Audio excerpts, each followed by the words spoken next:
Павловичем Третьяковым для своей знаменитой галереи.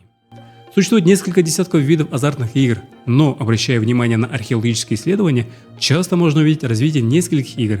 Конечно, сложно сказать, как назывались эти игры, связанные с такой меткой в тот же период.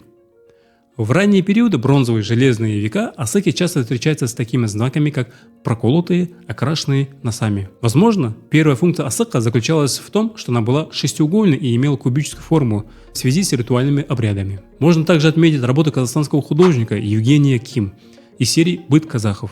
Серия, основанная на исторических документальных свидетельствах, изучении фольклора, быта, обычаев кочевников, является художественно-образной хроникой истории казахского народа.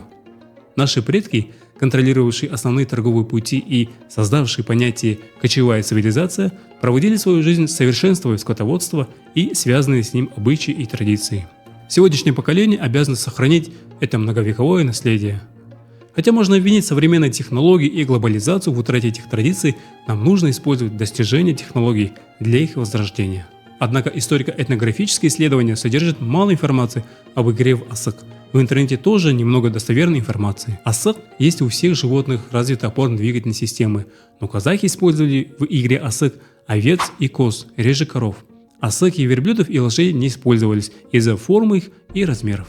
Археологические исследования показывают, что игра в асык была распространена, что подтверждается находками обточенных и утяжеленных свинцом или проволокой костей. В 2018 году при раскопках античного памятника Бабиш-Мула на берегу Сырдари было найдено более 80 костей сайгака, некоторые из которых были обточены и не имели отверстия.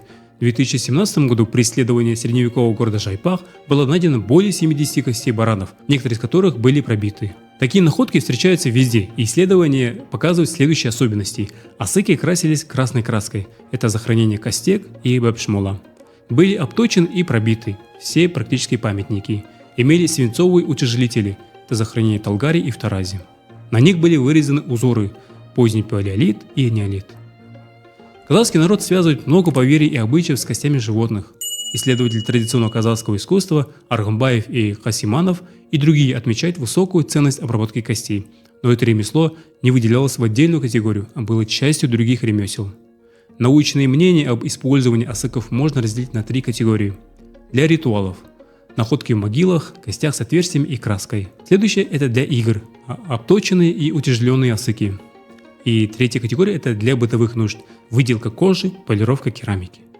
Асык не только игровая кость. Ее кубическая форма использовалась в ритуалах из древних времен, о чем свидетельствуют находки на палеолитических стоянках. В бронзовом веке асыки носили на шее или на поясе. В средние века ритуальные традиции стали забываться, и асык стал преимущественно игровой костью. Таким образом, необходимо продолжать изучать и популяризировать традиционные казахские игры, используя современные технологии и исторические исследования.